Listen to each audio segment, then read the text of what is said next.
merci à Papa Roland ainsi qu'à Maman Hulda. Merci beaucoup parce que vous ne cessez de penser à nous. La vie d'une personne sur la terre, pour être connu, il faut que Dieu le place au milieu de certaines personnes qui feront son ascension. Hier j'étais surpris, j'ai rencontré une papa au centre-ville, un papa au centre-ville, et elle m'a sérieusement félicité. Et je lui ai posé la question, qu'est-ce que je fais? Il me dit j'étais suivi sur YouTube parce que j'ai partagé le lien de ce que je fais ici. Et il a été étonné. Pour que ce papa-là soit touché, il a fallu que nous soyons avec vous. Et c'est pourquoi nous vous disons merci. Église, est-ce qu'on peut acclamer pour ce couple pastoral? Amina. C'est quelqu'un que moi j'honore beaucoup, Papa Roland. Moi, je n'ai pas besoin d'aller côtoyer un prophète ailleurs. J'ai besoin d'une orientation. Et pour que le prophète Jeff travaille chez moi là, c'est grâce à lui.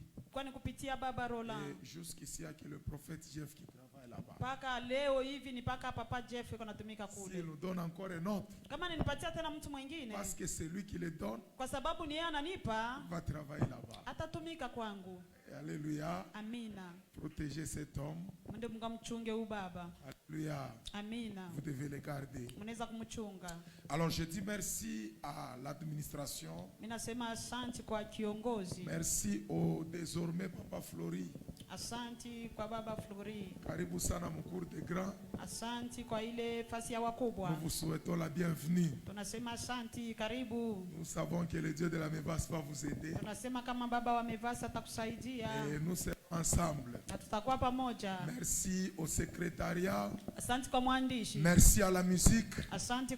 Merci à toute l'assemblée. Tout au long de la semaine, vous étiez là nombreux. Très nombreux même. Je vis votre enthousiasme dans la prière. Je vis comment vous étiez en train de chanter avec cette effervescence. Que Dieu vous bénisse pour tout ce que vous avez fait. Pourquoi tu n'as pas reçu cette bénédiction? Non, je dis pourquoi tu n'as pas reçu cette bénédiction. Que Dieu vous bénisse abondamment. Amen. Alors, est-ce qu'on peut chanter dans 5 minutes? Avec fa. Dans 5 minutes, on chante un peu. On ne cessera jamais de rendre hommage à la musique. Parce que c'est la musique qui nous a fait ce que nous sommes. Que Dieu vous bénisse. Amina. Kolotika na yembela yo. Kolotika na kumisa yo. Kolotika na netola yo. Église chante ensemble. Maloba motuye matina motema. Kasi na lingi na kumisa yo.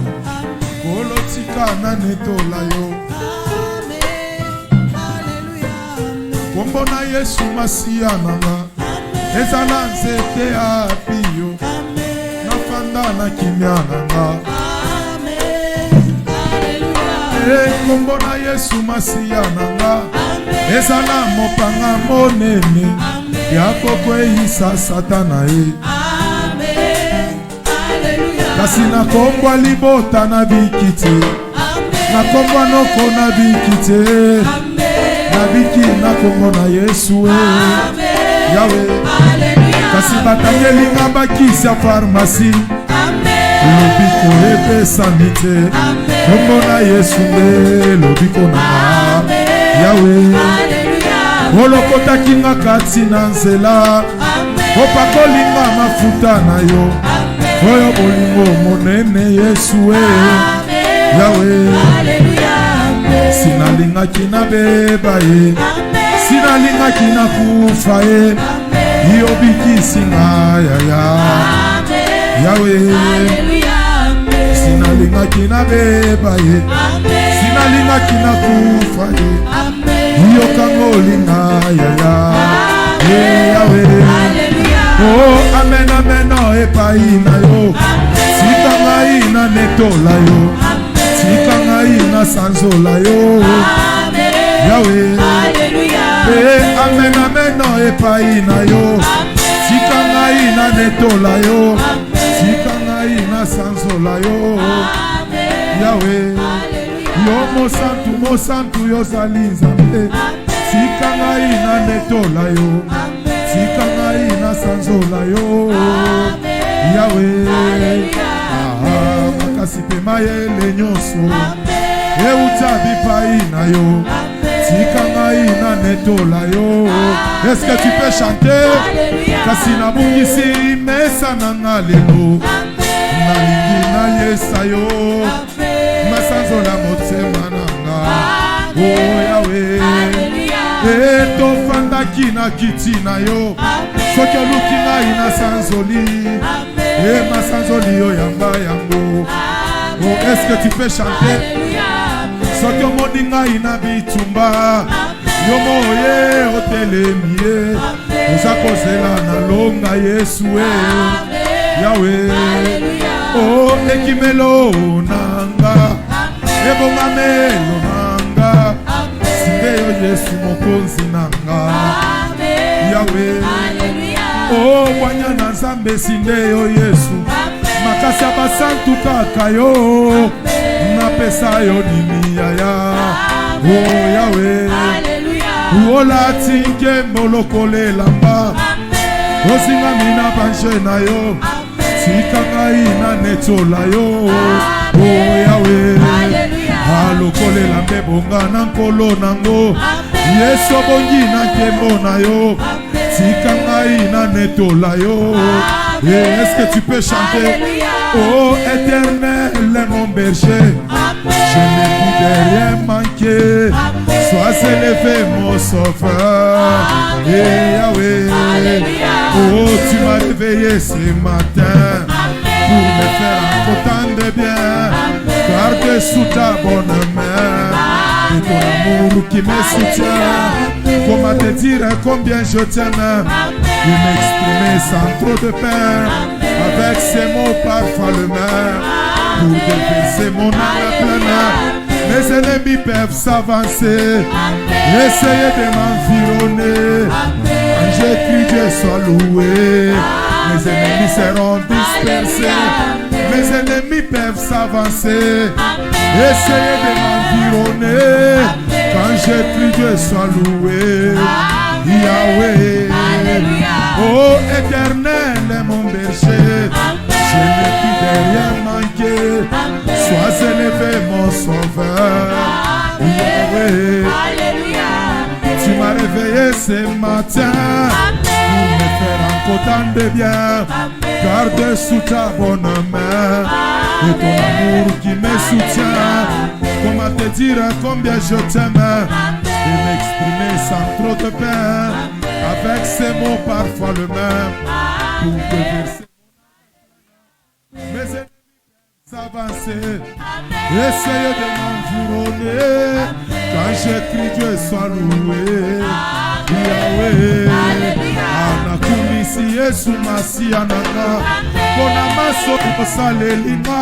Nazangi eloko ya kopesa. Zoto mobima liboza talo. Otiki kembo abanjelu na lola. Olati zoto kokani nanga. Okuti nyongo masumu nanga. Na ekulusu ponga na bika. Osala nyoso ngana koma ya yo. Osoma yoso na wakila na yo. Tosekwe longo yo netolanga. Isika yo fantinga pe na fana.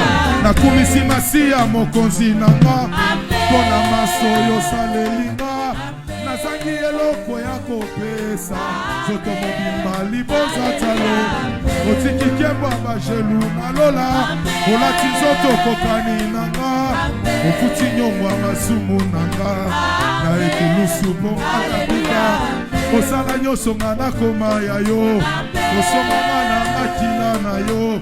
Toseko elongo yo netolanga Bisika yo fandinga te na fana Elongo na masiya na kobanga te Osimbinga yo tumboli nzambe Asombanga na motu ya mingi Nazana pema na miso na ye Osa nzambe nzambe na nguya Kombo ninye kotelema Liboso ya kombo ya masiya Mabolo moyo komo mama Okoma loyebwa monoko nanga Okotanga motema polangwisanga Talatina nakoyemba Kemosana Elongo na masiya nakobanga te Osimbinga yo chumboli nzambe Asombanga na motu ya mingi Nazana pema na miso na ye Osa nzambe nzambe na nguya Kombo ninye kotelema Liboso ya kombo ya masiya Monose komo mama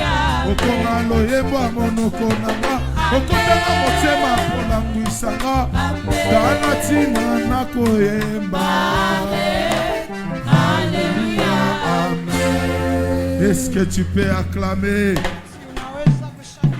Que Dieu soit béni. Alors nous sommes dans le thème qui dit déraciner ce qui n'a pas été planté. Déraciner ce qui n'a pas été planté. Je vous ai donné 4 dimensions de la définition sur déraciner. Parce que c'est le mot-clé dans ce thème-là. J'ai donné 4 dimensions de définition et je ne peux pas y revenir là-dessus. Diminuez un peu le volume, je ne peux pas y revenir là-dessus. Diminuez un peu. Que Dieu vous bénisse. Est-ce qu'on peut acclamer? Ok. Alors je ne peux pas y revenir là-dessus. Mais il y a une seule définition dans les 4 qui cadre avec ce message comme il se doit. Je pense que c'est la 4e définition qui dit déraciner, c'est arracher. Arracher avec des racines. Et j'ai comparez ça avec Jérémie chapitre 1. Le verset 10. La Bible dit voici je t'envoie pour arracher. En d'autres termes, je t'envoie pour déraciner. Et nous avons compris ensemble avec vous que lorsqu'on parle de déraciner, c'est une mission que Dieu donne à tout enfant de Dieu. Déraciner, c'est une mission que Dieu t'a donnée. Comme Jérémie, Dieu lui a envoyé pour arracher, en d'autres termes pour déraciner. Alors, quand on dit arracher ou déraciner, et Dieu dit voici je t'envoie, voici je te donne comme mission d'aller arracher.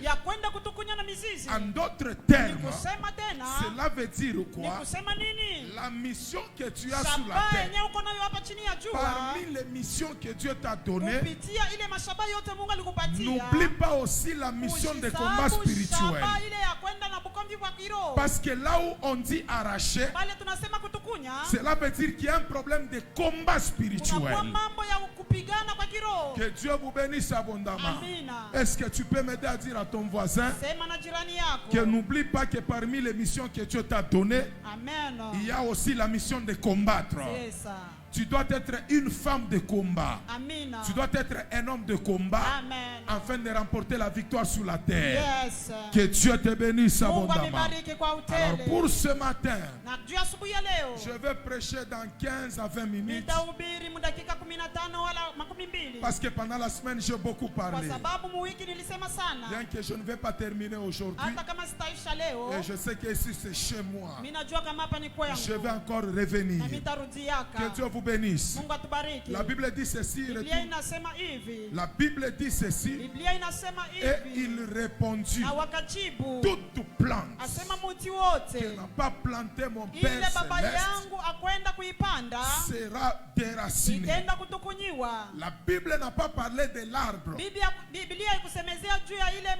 la Bible a parlé d'une plante. Que Dieu vous bénisse abondamment. Or, pour qu'on ait un arbre, on doit commencer par avoir une plante. Tous les arbres que nous voyons sur la terre ne sont pas apparus dans l'état de l'arbre, mais ils sont apparus dans l'état de à l'état germinatoire. Cela veut dire à l'état d'être d'abord plante et ensuite devenir un arbre. Maintenant, dans ce verset, dans Matthieu chapitre 15, dans Matthieu chapitre 15, le verset 13, Dieu n'a pas fait mention à l'arbre, mais Dieu fait mention à une plante. Écoute maintenant la première des choses pour ce matin. La technique, ne dormez pas s'il vous plaît. Écoute la première des choses. La première des choses pour ce matin. La première des choses que je vais te donner.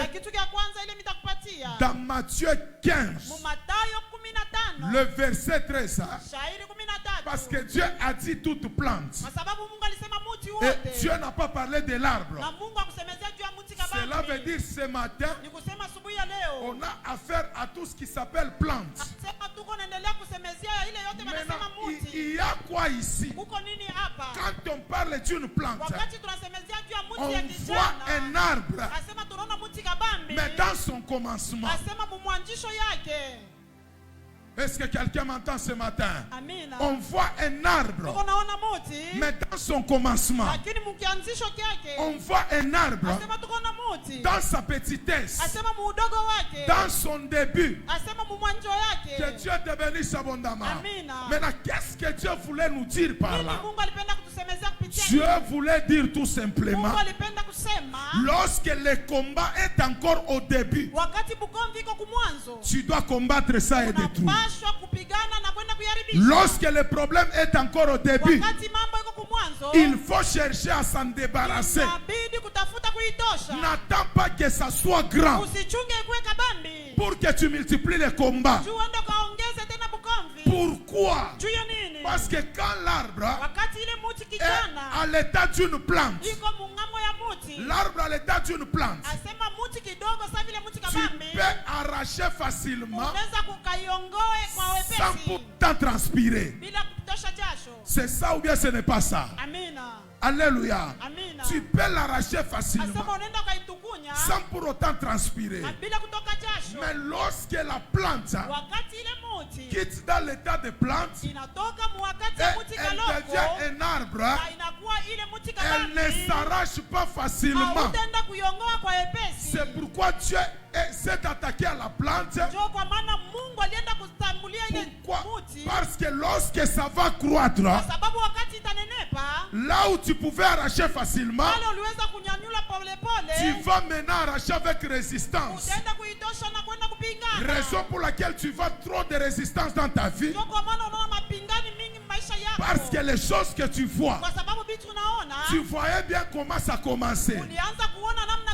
Mais tu as mis des négligences. Tu ne savais pas que ça allait croître tel qu'elle est. Maintenant, à l'état où elle est, ça va te faire transpirer. Ça va te résister. C'est pourquoi lorsque tu regardes la vie et que tu vois qu'ici un problème va commencer, cherche déjà dès le départ à détruire ce problème-là. Quand on regarde dans la Bible, regardez Moïse. Regardez Moïse. Moïse à l'état d'une plante. Moïse à l'état d'une plante. On peut le placer dans un panier On l'amène dans une autre maison. On les nourrit par une autre personne. Moïse ne fait rien. Mais Moïse, à l'état de l'arbre, là où on pouvait le mettre facilement dans un panier, là où on pouvait l'amener facilement dans une maison, on ne peut plus l'amener là-bas. Parce qu'en tant que l'arbre, il devient résistant. J'aimerais dire à quelqu'un, lorsque tu vois ça ne va pas dans ta vie, n'attends pas. Commence dès le départ à détruire ce que tu vois que ça commence. C'est comme une maladie. Quand elle est au début, si tu la soignes, tu ne fourniras pas d'effort. Même avec un ovalgine, ça peut partir. Mais lorsque tu négliges ça, là où tu pouvais boire les médicaments à la maison, ça va t'obliger d'aller à l'hôpital. Donc le problème va s'agrandir. Mais moi je dis à quelqu'un, aucun combat ne croîtra dans ta vie. Amen. Minasema aucun combat à partir de ce matin ne croîtra dans ta vie. Tout combat qui cherchera à commencer dans ta vie, tu découvriras ce combat-là, tu l'anéantiras et Dieu te donnera la victoire. Oh, je te donne un deuxième exemple. Le deuxième exemple, c'est l'exemple de Jésus. Jésus à l'état d'une plante. On peut le déplacer et l'amener en Égypte parce que Hérode veut le tuer. À l'état d'une plante, on ne dit pas des gens. Ils peuvent nous faire tout ce qu'ils font. On prend Jésus, on l'amène en Égypte parce qu'à l'état d'une plante, on ne fournit pas d'efforts. Mais lorsqu'il quitte l'état d'une plante et il devient un arbre, la même personne là est revenue encore pour chercher à transporter Jésus de Nazareth en Égypte. Cette fois-là, Jésus n'était pas transportable. Pourquoi? Parce qu'il n'était pas à l'état d'une plante. Il était maintenant à l'état d'un arbre. Difficile à être transporté. Difficile à couper. Difficile à arracher. Et il a répondu, allez dire à ce grand renard. Or quand on est à l'état petit, à l'état d'une plante, on peut nous faire tout ce qu'on fait. Et c'est là que Jésus était transporté. À l'état d'un arbre, le combat devient résistant. Là, il pouvait résister à Hérode. Je dis à quelqu'un, tu dois avoir le discernement dans ta vie. Lorsqu'un problème commence, n'attends pas que ça s'accroît. Attaque ça dès le début et anéantis cela dès le début. Au nom de Jésus. C'est pourquoi Jésus, il dit à Pierre, lorsque tu étais enfant, en d'autres termes, lorsque tu étais à l'état d'une plante, je pouvais te cendre. Maintenant là que tu es devenu grand, là où je pouvais te laver, tu n'accepteras pas que je te lave. Là où je pouvais te vêtir, tu n'accepteras plus que je puisse te vêtir. À l'état d'un arbre, le combat devient résistant. Est-ce que quelqu'un comprend ce que je dis? Mais je dis à quelqu'un ce matin, quelle que soit la résistance de ce combat-là, le Dieu que tu as te donnera la victoire sur ce combat. La Bible dit quoi?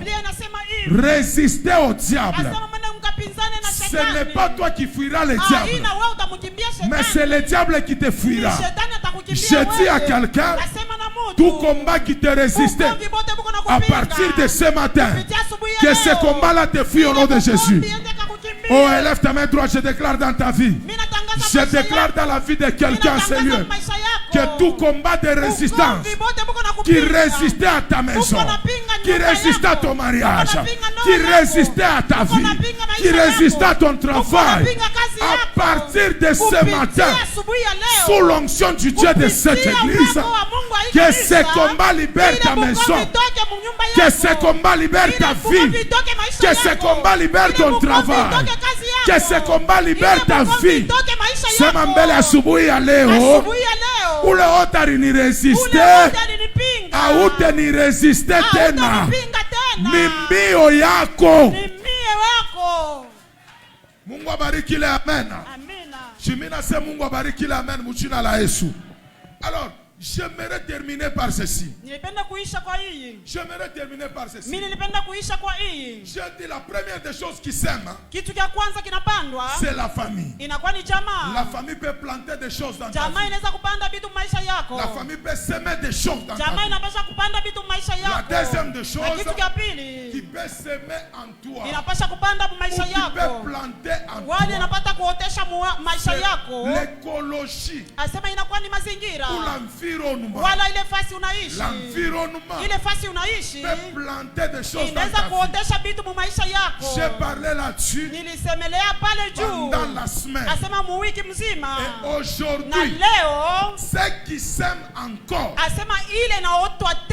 ceux qui s'aiment, ceux qui plantent, ou celui qui plante, en troisième position, il s'appelle Dieu. Il est vrai que la famille a planté dans ta vie. Il est vrai que l'environnement a planté dans ta vie. Mais l'environnement et ta famille ne doivent pas oublier qu'après qu'ils aient planté, il y a maintenant quelqu'un qui viendra planter en dernière position. Et j'aimerais dire à quelqu'un ce matin, il y a quelqu'un qui va planter en dernière position pour couvrir tout ce que la famille et l'environnement a fait dans ta vie. Pour que tu sois sûr avec moi. Maintenant tu vas me poser la question. Dieu plante quoi? Parce que j'ai parlé de tout ce que la famille peut planter. J'ai parlé de tout ce que l'environnement peut planter. Qu'est-ce que Dieu plante? Qu'est-ce que Dieu plante? Qu'est-ce que Dieu plante? Matthieu chapitre 13. Le verset 37. Dieu vient aussi pour planter. Il vient pour semer dans la vie d'une personne. La Bible dit ceci. Matthieu chapitre 13.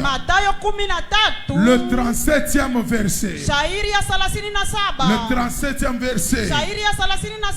La Bible dit ceci. Et il répondit, c'est lui qui sème, c'est lui qui plante. Et la phrase continue, la bonne semence. Donc j'ai compris une chose.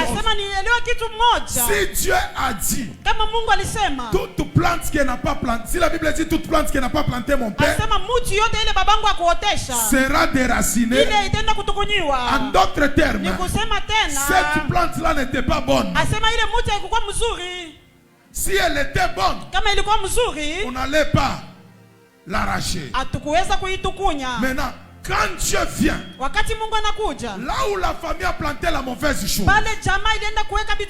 là où l'environnement a planté la mauvaise chose, lorsque Dieu vient dans ta vie, Dieu va planter la bonne semence.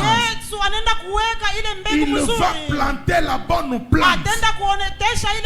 Et ce matin, je dis à quelqu'un, toute mauvaise plante de ta famille et toute mauvaise plante de ton quartier, de ton environnement, libère ta vie à l'instant même. Parce que bientôt là, Dieu vient imposer sa plante ou sa semence dans ta vie. Si Mungu abariki ule kona semele amen. Mina sema Mungu abariki ule kona semele amen. Mina sema bientôt là, Dieu est en train d'imposer la bonne semence, la bonne plante dans ta vie ce matin. Alors que je parle, je déclare dans la vie de quelqu'un que toute mauvaise semence et toute mauvaise plante plantée dans ta vie, plantée dans ton chemin, plantée dans ton travail, plantée dans tes relations, à partir de ce matin, sous l'onction du Dieu de Papa Roland, que ça soit arraché au nom de Jésus, que ça soit déraciné au nom de Jésus. Pourquoi? Parce que Dieu veut mettre la sienne. Mungu abariki la mère mchina la Yesu. Amina. Maintenant tout ce que Dieu plante, on appelle ça la bonne. Maintenant je te pose la question. Les mauvaises choses que tu vis là viennent d'où? Est-ce que quelqu'un comprend ça? Amina. Alléluia. Amen. Alors la bonne semence là, c'est qui? Esaïe. Chapitre 61. Le verset 3. Amen. La bonne semence là, c'est qui? Amen. La Bible dit c'est lui qui plante, c'est le Fils de l'homme. Amen. Maintenant, la bonne semence là, commence avec Esaïe 61 verset 3. Amen. La Bible dit pour accorder aux affligés de Sion, pour leur donner un diadème au lieu de la cendre, une huile de joie au lieu du deuil, un vêtement de louange au lieu d'un esprit abattu, afin qu'on les appelle des térébintes de la justice.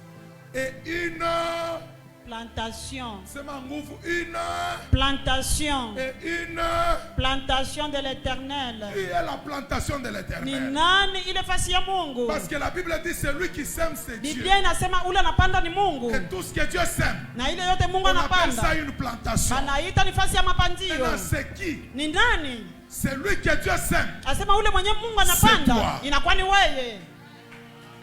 Mungu abariki le amen. Amina. Nina c'est lui que Dieu sème, c'est qui? Ule mwenye Mungu anapanda. Sema mbele busubuhi bwa leo. Busubuhi bwa leo. Mungu eko nanyotesha. Mungu eko nanyotesha. Declaration yako haina nguvu.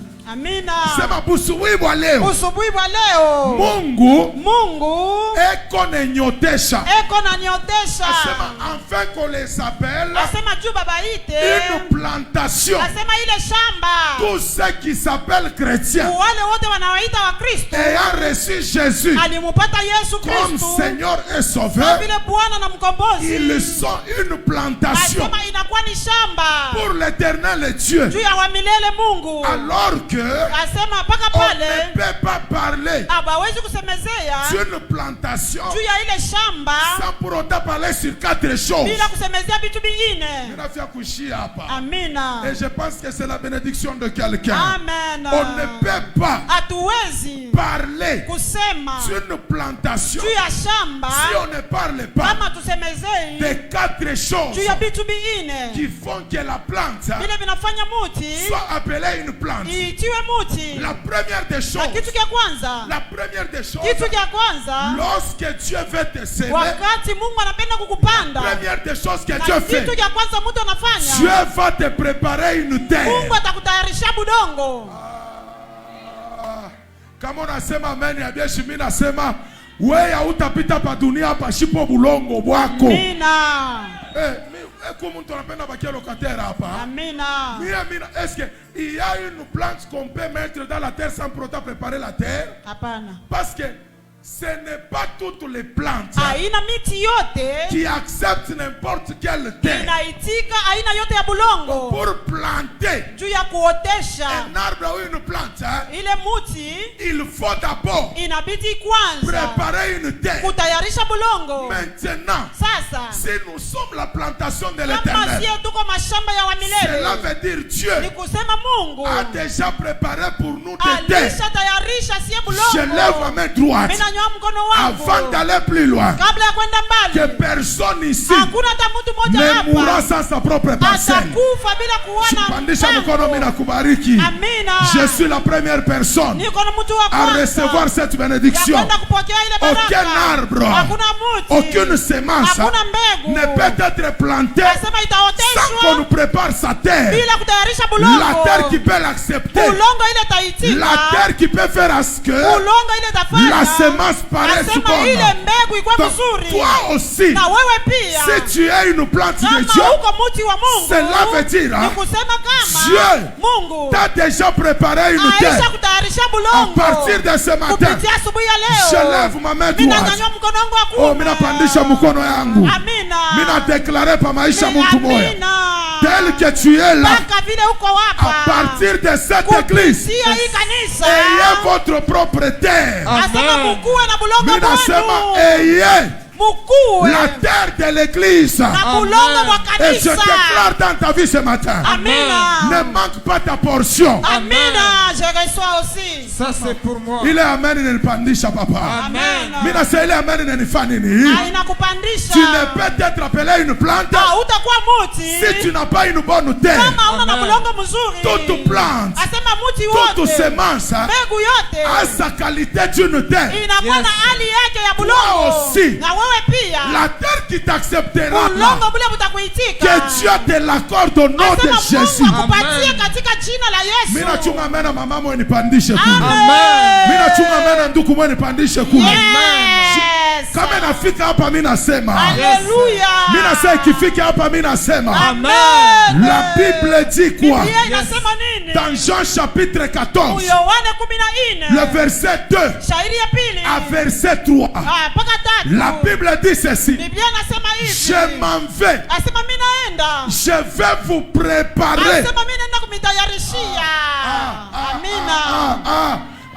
Je m'en vais. Asema mimi naenda. Et je vais vous préparer naenda kumitayarishia. des terres. Asema mabulongo. La première terre. Asema bulongo wa La kwanza. première terre que tu Bulongo as. wa kwanza bulongo nabo. La première terre que tu Bulongo as. wa kwanza uloko nabo. C'est le royaume des cieux. Asema inakuwa ni ufalme wa mbingu. Kama unasema amen, shimini ongeza. Amen. La Bible dit ceci. Biblia inasema hivi. Et lorsque je m'en serai Na wakati mimi nitaenda. allez Kwenda. et que je vous aurai préparé Mpaka vile mimi nitamitarishia. des places. Asema mafasi. La première place, Na kitu kia kwanza, la nafasi ya première kwanza. terre, Asema bulongo wa kwanza. c'est l'héritage du royaume des cieux. Asema inakuwa ni urithi wa ufalme wa J'aimerais dire à mbingu. quelqu'un, Mimi nilipenda kusema na tu mtu. peux tout manquer, Asema unaweza kukosa vyote. mais ne manque pas la terre du Lakini paradis. usikose bulongo wa muparadiso. Mishashika amen yako. Amina.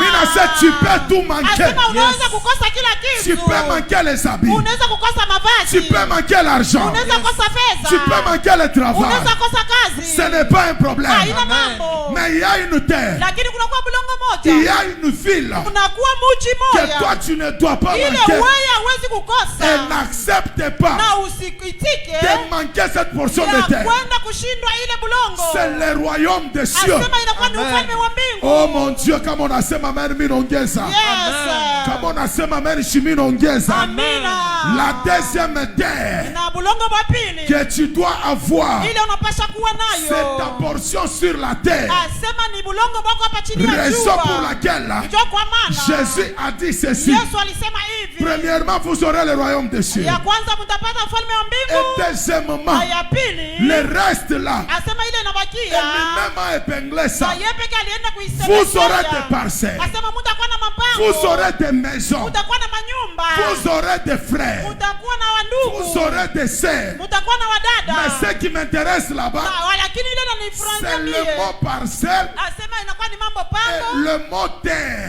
tamko bulongo. Ce matin, Asema la sema. deuxième portion Asema bulongo mwingine. que tu vas avoir, Ile unaweza kupata. c'est ta terre Asema ici-bas. inakuwa ni bulongo hapa chini ya Mina katala hii jua. kanisa Amina. bantu bakuye pashipo fwashi. Yes. Kama unasema amen, shimi nasema momo. Amina. J'ai croisé un frère. Asa nilikutana na ndugu. Dans une année. Asema mwaka mmoja. Il a déménagé 8 fois. Alienda kupangia manyumba 8. Kama mimi namtaye hapa, wewe unamtu. Mimi nasema unamfani. Dans une année. Asa mwaka mmoja. Il a déménagé 8 fois. Alienda kupangisha manyumba 8. Mkubwa, qu'est-ce qui nous va? Qui ne va pas? Ndugu nini haiendekani? Il m'a donné des réponses. Alimpatia jibu gani? Homme de Dieu. Mtumishi wa Mungu. La vie d'un locataire. Asema maisha ya mpangaji. Ni bintu wapi? Ni bintu pakichwa. Ni bintu wapi? Pakichwa. Je voulais pas qu'on ne pas comme mateso. C'est ça. Oloshikia uzuni hein. Mais on ne t'appuyer. Muile mateso. Et deuxième réponse. Na jibu ya pili. Je lui ai posé la question mkubwa. Pourquoi unahama hivi? Jua nini unahama sana? Il m'a répondu quoi? Homme de Dieu. Mtumishi wa Mungu. Imbelo naona ni kiloko shia ama. Ase hii unaona ni nini? Ni kiloko. Shia fa nini? Shia ama. Mais wewe mimi nakutosha muile miza. Amen. Mimi nasema mimi nakutosha muile miza. Amen. Nous refusons d'avoir les gens ici. Yes. Des locataires en train de déménager. Amen. Mais à partir de ce soir, yes, le Dieu de Papa Roland, c'est un Dieu stable. Amen. Dieu l'a déjà stabilisé. Yes. Je déclare ce matin, le Dieu de cet homme de Dieu, je dis le Dieu de cet homme de Dieu, qu'il te donne ta portion de terre. Il sait qu'il te donne des portions. Jésus a dit quoi? Il n'a pas dit la terre, mais il a dit vous aurez c'est que bien ngapi? Bien mingi. Mimi nasema kwa na biata bisa ina problem. Shimi na bariki ni maisha yako. Kuya na hata 50 ina problem. Kuya na hata 80 ina problem. Mambo ni utoke muile mambo ya bintu wapi? Pakichwa. Haujibu juu ya nini? Mimi nasema utoke mambo ya bintu wapi? Pakichwa. Oh, en tant qu'une plantation reçoit ta terre. Que Dieu te donne 100 mètres sur 100, 80 sur 80, 90 sur 90. Mimi nakutosha mumambo tumaduzu sur 15. Ne te contente pas de ces 12 sur 15 là. Parce que ce matin, le Dieu de cet homme de Dieu va te donner 50 sur 50. Va te donner 100 sur 100. Une portion que tu regardes comme ça. Tu dis qu'ici je dois mettre une école. Tu dis qu'ici je dois mettre une université. Je dis à quelqu'un que c'est là. Soit ta part au nom de Jésus. C'est ma belle katika jina la Yesu. Mire obotu nyembo. Muime vase industriel. Shita kufa locataire. Amen. Unaona mimi haificho mimi nabebaka tu offrande mimi na sele. Amen. Mimi na katala kufa locataire. Amen. Maisha mubaya sana. Beba 1000 francs koko sele katala. Papa, mami sangapi na shimika parce que ranza kwa mama. Que Dieu nous donne la parcelle dans cette église. Mais là, c'est que mes vases industriels, le Dieu que nous servons est vivant. Parce que je parle d'une plantation qui doit avoir sa portion de la terre. À moins que nous associons Dieu. Si c'est le même Dieu que nous prions, nous, et aujourd'hui nous fait respecter, Seigneur, que cette église paye sa propre parcelle. Amen. D'une manière ou d'une autre. Yes. Que cette église ait sa parcelle. Amen. Que celui qui m'entend aussi dans la salle, qu'il ait aussi sa propre maison. Amen. Mungu tunakatala bakwama. Amen. Tunakatala bakwama ama. Amen. Tunakatala bintu pakichwa. Amen.